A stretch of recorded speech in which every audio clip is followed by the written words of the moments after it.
ඕකින් යන්න ඕනේ නෑ බං මේ බලපන් ડોක්ටර් කියලා දිනවනේ දැන් හොඳයි කියලා. ඔබ තවත් ඉතින් අනේ මන්ද. එහෙම යන්න බෑ අයියා. අමාරුයි. පුළුවන් නම් යනවනේ.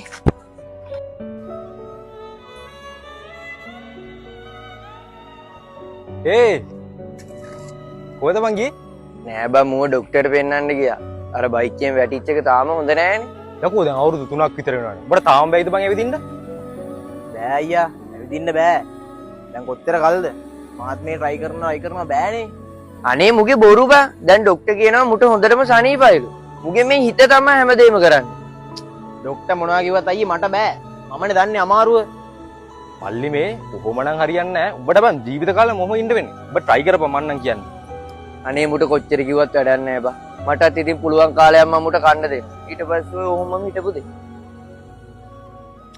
ඒකත් එහෙමද? මේ පොඩ විනාඩි දෙක මට කෝල් එකක් කරන පොඩ හිටපන්. හෙලෝ. මොකද්ද? මොකද අමාරුයි අම්මට? හරි මචං මං ටක් ගාලා හරි.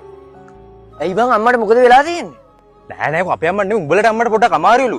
මට කිව්වා උඹලා ගෙදර නැතිද මට කෝල් අරන් තියෙන්නේ. මොකද්ද? අම්මට අමාරුයි? අයියා යන් අපි යන් ටක් ගාලා යන්. ඔබ කොහොමද ඔහම ඉන්නේ? ඔබ හිමීට වරෙන් මං අරුත් එක්ක ගිහින් බලලා එන්න හිටපන් පොඩ්ඩක්. ඉක්මනට මේ ගොඩක් ඒ ඔමින මහත් වෙනවා.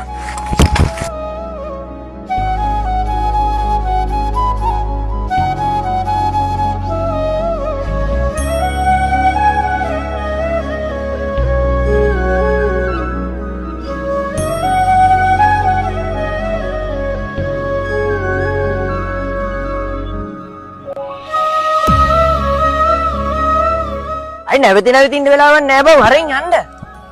මචං මේ මට සමාව ය. මම බොරුවට බං කිව්ව උඹලගේ අම්මට අමාරුයි කියලා. ඒරන් දැන් උඹ කිව්වේ මොන රෙද්දක් කියනවත් දන්නේ නෑනේ.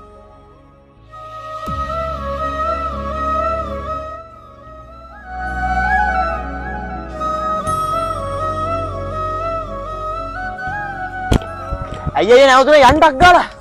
මම බොරුවට මචං කිව්වේ උඹලගේ අම්මට අමාරුයි කියලා. ඔබ දැන් ඔය යසකට ඇවිදින්නේ බං. අයියා ඔය වගේ බොරු කියන්නේ. මට සමාවයන් මචං. අම්මට අමාරු කිව්වම පොළොව මින් වලින් නැගිටිනවා. මම ඒක තමයි try කරේ.